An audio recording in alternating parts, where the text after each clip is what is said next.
शिवाय। ओम नमः शिवाय। ओम नमः शिवाय। शिव महापुराण पंचम उमा संहिता 91वां अध्याय क्रिया योग निरूपण। मुनि बोले, हे व्यास जी के शिष्य परम पौराणिक सूत जी, हे महाभाग, अब हम शिवजी का वह चरित्र जो जगदम्बा पार्वती के श्रेष्ठ क्रिया योग से संबंधित है उसे सुनना चाहते हैं, कृपा कर कहिए। सूत जी बोले, हे महात्मन, आप धन्य हैं जो देवी की भक्ति में इस प्रकार दृढ़वर्ती हैं। अतएव अब उस पराशक्ति के परम गुप्त रहस्य को सुनिए। व्यास जी बोले, हे सर्वज्ञ सनत कुमार जी, मैं श्री पार्वती जी के परम सुंदर क्रिया योग को सुनना चाहता हूँ कि उसका क्या लक्षण है और उसे करने से क्या फल होता है। पराम्बा का वह सब अत्यंत प्रिय चरित्र मुझसे वर्णन कीजिए। सनत कुमार जी बोले, हे महामते, जिस रहस्य को तुमने पूछा है वह सब मैं वर्णन करता हूँ। सुनो। ज्ञान योग, क्रिया योग, भक्ति योग, ये तीन मार्ग श्री माता जी ने भुक्ति मुक्तिदायक कहा है। चिताशा का संयोग ज्ञान योग और बहम्य संयोग क्रिया योग कहलाता है। कर्म से भक्ति, भक्ति से ज्ञान और ज्ञान से मुक्ति होती है। इस प्रकार योग ही मुक्ति का प्रधान कारण है। प्रकृति माया और सनातन ब्रह्म माया दो हैं, परंतु इन दोनों को अभिन्न शरीर जानकर जीव संसार बंधन से मुक्त हो जाता है। हे व्यास जी, अब इस योग का दूसरा क्रम सुनो।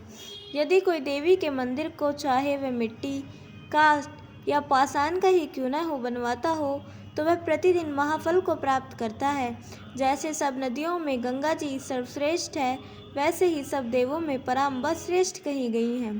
तब सब देवताओं में मुख्य ऐसी देवी के जो मंदिर बनवाता है वह जन्म जन्म में प्रतिष्ठित होता है, इसमें कोई संदेह नहीं है।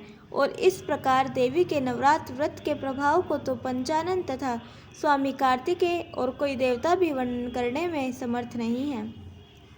नवरात्र के व्रत को जब विरत पुत्र राजा सुरथ ने किया था तो अपने गए हुए राज्य को पाया।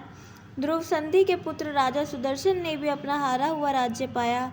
और इसी प्रकार महेश्वरी के श्रेष्ठ व्रत को करके समाधि वैश्य ने शांति पाई है। जो कोई तृतीय, पंचमी, सप्तमी, अष्टमी, नवमी और चतुर्दशी को देवी का पूजन करता है तथा अश्विन शुक्ल पक्ष में साविधि व्रत करता है, भगवती की कृपा से उसकी सब इच्छाएं नित्य पूर्ण हो जाती हैं।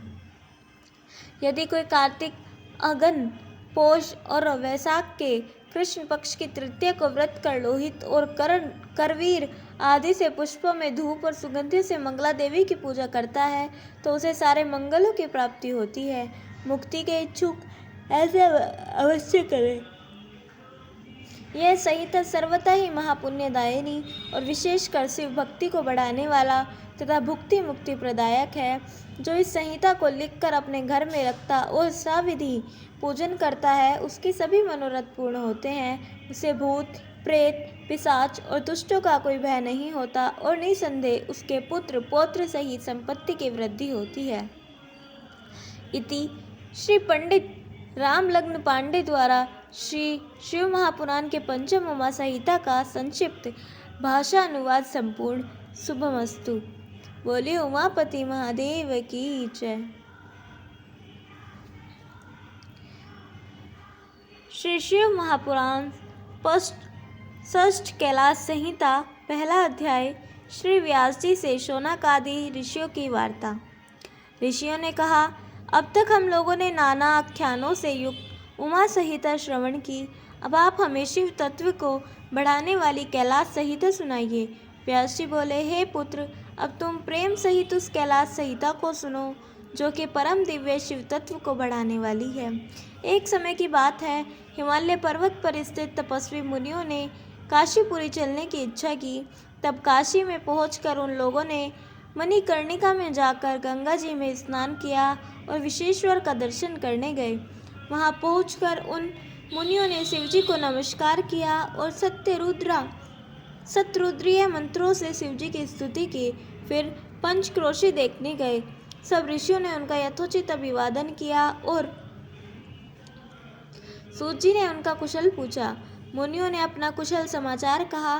तब प्रणव का अर्थ जानने वाले उन मुनियों ने कहा, हे महाभाग, आप धन्य हैं जो कि आप में इतनी प्रगाढ़ शिव भक्ति विद्यमान है। अब हम लोग आपके मुख्य कमल से निकली हुई कथा रूपी अपूर्व अमृत का पान करना चाहते हैं। अतएव आप कृपा कर हमें महेश्वर का परम ज्ञान सुनाइए। तब ऋषियों के ऐसे वचन को सुनकर व्यास जी के प्रिय शिष्य सूत जी कहने लगे, हे मुनि ऋषियों, आप बड़े ही भाग्यशाली और धन्य हैं जो कथाओं के सुनने में आपकी इतनी दृढ़ मति है। अतएव हमारे गुरु व्यास जी ने नैमिषारण्य के वासी मुनियों को जो उपदेश दिया था उसी को आप प्रसन्नता से सुनिए।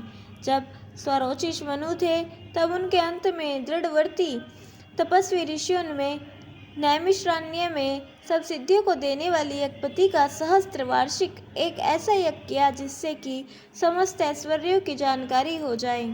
तब इस परमेच्छा से उन्होंने मन ही मन व्यास जी को प्रणाम कर शिव भक्ति परायण हो सर्वदा भस्म और रुद्राक्ष को धारण किया। तब उन्हें ऐसा करता देख व्यास जी वहाँ उपस्थित हुए, जिन्हें स्वर्ण का आसन देकर मुनियों ने बैठाया और संपूर्ण उपचारों से उनकी पूजा की। तब व्यास जी सुखपूर्वक बैठ गए। तब उन्होंने उन मुनियों से पूछा, हे मुनि ऋषियों, कहो तुम्हारे इस यज्ञ में सब प्रकार कुशल तो है ना? आपने सम्यक प्रकारेण यज्ञपति का पूजन तो किया है, फिर यह कहिए कि आपने किस लिए यह यज्ञ किया है। तब नैमिषारण्यवासी उन मुनियों में महातेजस्वी व्यास जी को प्रणाम कर बोले, हे भगवान, इस महाक्षेत्र नैमिषारण्य में जो हमने इस महान यज्ञ का अनुष्ठान किया है उसका एकमात्र कारण यही है कि ओंकार का अर्थ प्रकाश होवे। हम परमेश्वर के उस परम भाव को सुनना चाहते हैं जो कि महेश्वर का परम रूप है। हे प्रभु, हम इस संबंध में कुछ नहीं जानते, एकमात्र आपके शरणागत हैं।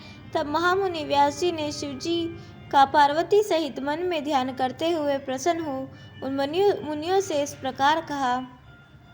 इस प्रकार श्री शिव महापुराण छठवीं कैलाश संहिता का पहला अध्याय समाप्त। बोले उमापति महादेव की जय। कल हम सुनेंगे दूसरा अध्याय पार्वती जी का महादेव जी से प्रणव प्रश्न करना और तीसरा अध्याय प्रणव पद्धति। तब तक के लिए जुड़े रहें। हर हर महादेव।